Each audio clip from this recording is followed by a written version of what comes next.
In an attempt to mirror reality, people recreate it in paintings, books, and movies.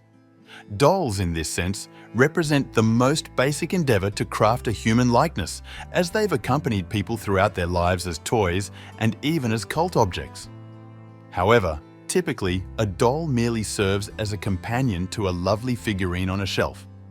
We understand it's merely a toy, acknowledging that no matter how exquisite the doll appears, it remains a soulless object. Yet there are individuals unwilling to relegate the doll to a mere object, instead opting to infuse it with life, breathing vitality into its form. Creativity in our world manifests in myriad forms, yet not everyone can become a gifted artist. The culture of living dolls is often regarded as somewhat fringe. However, technically speaking, it can encompass any animator. Costume performance, in essence, is not foreign to any culture. Shamans, for instance, utilize masks to emulate spirits, while theatre actors embody characters in a play. Even the school kid Petya, with a simple puppet on a string, nearly breathes life into an iPhone. Yet, among the most popular branches of this phenomenon resides a familiar and intriguing corner. In Japan, individuals love to reincarnate as dolls known as animegao kigurumi or tikami. The name itself holds no mystery. Animegao translates to anime face, and kigurumi is simply a fusion of the Japanese words for wear and soft toy. The genesis of the kig movement is commonly traced back to traditional theatre. Classic narratives from this theatrical realm often feature supernatural beings who morph into humans and back, a theatrical convenience that employs masks to signify the portrayed character, be it youthful, jovial, lively, or possibly demonic. Actors must engage in speculation and emotional exaggeration, with exclamations and sighs punctuating scenes. It's not unusual to witness plots of prokai possessing actors daringly adorned in masks, unfurling fantastic plots, eliciting grotesque emotions, with images fragmented into archetypes, much like a fundamental blueprint for anime, wouldn't you say? Perhaps this is why early cosplay of Hokigurumi leaves an impact distinct from conventional sports. These individuals are actors at heart who, as cosplayers, inherently take their portrayals much more seriously than typical animators. Yet, why then do the Kigis evoke such an eerie response from unprepared viewers? While the characters often exude cuteness, the inherent artificiality oftentimes births a sense of ominous unease. Primarily, donning the costume, a kick loses their voice as the disparity between character and cosplayer occasionally proves too vast. A robust baritone seldom fits the image of an innocent Japanese schoolgirl. So, silence is one of the fundamental laws amongst the tigers. As a consequence, an unfortunate image, coupled with silence, is more likely to unsettle the foundational squad than to bring delight. Secondly, the costume envelops the cosplayer's entire body. The Kigs employ masks and ice-and-tie tights, given the eroticism of many images. The resulting fusion of doll face and faux skin made from latex or fabric appears rather creepy. The third role of the face in the costume is akin to a frozen mask. Unblinking eyes paired with a smile prompt our minds to interpret the entire image as something inhuman and predatory, evoking a sense of mild panic, immediately conjuring those age-old tales of actors possessed by demons. Demons, don't you think? As one can imagine, all 3 points are unlikely to frighten anyone if the image and costume have been selected successfully. Technically speaking, an animator in a Mickey Mouse costume serves as an analogue to the Japanese tigers. The Japanese themselves often utilize Kig cosplayers as animators. Nearly every renowned anime series hosts concerts, meet and greets for fans, where the characters dance, sing, and joke to pre-recorded lines, then pose for pictures with fans of the show. These performances are crafted for the widest possible audience, much like the timeless Sailor Moon franchise, which still holds concerts featuring the Kigas. At present, the most famed tiger is believed to be Tiger, Lulu Hashimoto. She was brought to life by professional designer Hitomika Maki, who had previously crafted ordinary dolls. However, after encountering the works of a company specializing in tigers, Hitomi was captivated by the notion of creating a living doll. Lulu's attire includes stockings for arms and legs, along with a puppet mask adorned with doll parts drawn on the stockings. The mask itself features full doll-like features.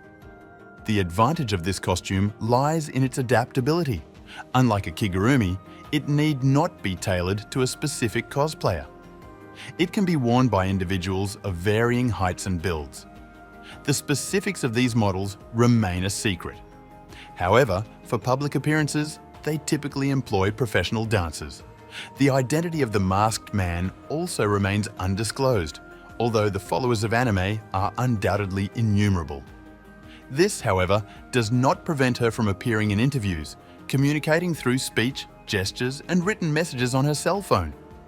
This resulting image is immensely popular in Japan and has sparked a fashion sensation, unlike the average kigurumi costume. Lulu is meticulously created to emulate dolls rather than lifeless humans, which mitigates the eerie effect of the uncanny valley. Lulu often organizes her own events. Venturing out for a stroll in the Harajuku neighborhood of Tokyo City, one may encounter the living doll, a phenomenon that has garnered some attention. Yet, its semi-living semblance continues to startle, with people often taken aback by the lifelike movements strangely melded with the unblinking facade of a puppet. The entire phenomenon, at first glance, might seem innocent were it not for a particularity of Japanese animation that delves into rather mature themes, including eroticism. It falls upon the cosplayer themselves to decide how far they are willing to venture. Most fans of the movement disapprove of this aspect of the fandom. However, the demand for content catering to such preferences with live-action dolls is substantial. The costumed Gurumi dolls are not inexpensive. Even a basic, decent costume can set one back around $500, with the upper price range virtually unlimited, particularly for erotic-themed costumes. It's rumored that these doll costumes are replicas from the YouTube project Ray Trav, who once featured them prominently. However, the most prevalent theory involves a man in a video purportedly consuming his wife's remains. There is no concrete evidence supporting this theory. Yet, the culture of doll transformations extends beyond Japan. In 2014, the British series Secrets of the Living Dolls, despite its name, did not revolve around dolls at all. It instead delved into a subculture of men concealing their identities behind rubber masks. One episode focused on Robert, a 70-year-old man who enjoys dressing up in a Rostov latex costume, ultimately transforming into a disturbing caricature of a woman. According to 28-year-old Joel, dressing up as a doll serves as an escape from his troubles, a transition into an alternate persona. I dress as a doll, but I don't desire to be a woman. It's about freedom of expression, Joel explains. When I walk down the street, people perceive a towering black man and immediately assume I'm a potential threat, adds Dominic. But when I embody a woman, they view me as sweet and defenseless. Exactly, concurs Dominique. That's precisely their perception. Latex pleasure suits do not come cheap. The average cost can soar up to 10,000 euros. And among the masqueraders, as they call themselves, are predominantly affluent, mature gentlemen, all upstanding members of society with steady incomes. Some even have families. Naturally, most masqueraders keep their hobbies hidden from friends and family. Yet in rare instances, they find support for their interests through documentaries. In fact, the girlfriend of one masquerader asserts that she prefers this hobby to her boyfriend's alternative.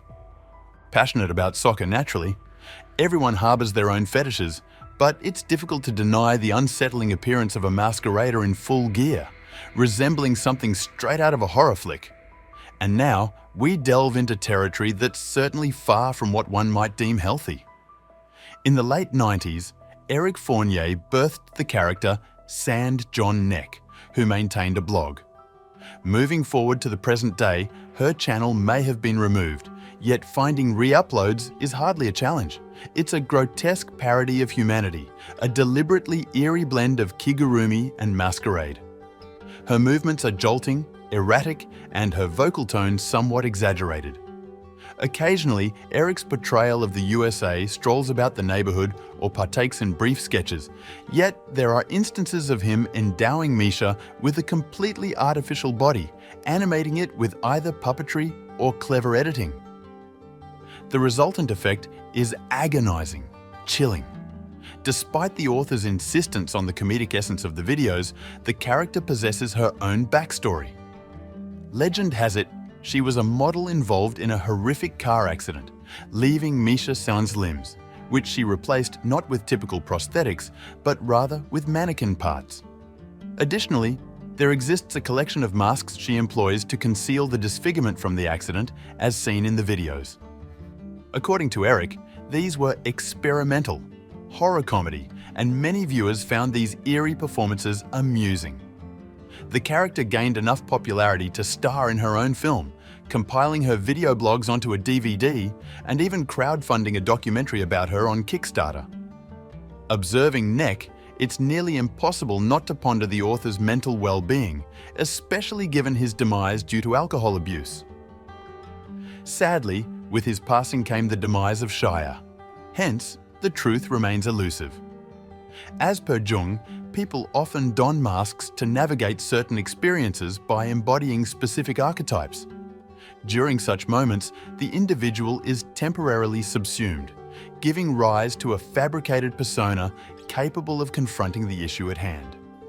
Hence, the transient desire to relinquish oneself in favor of an artificial character can hardly be deemed uncommon.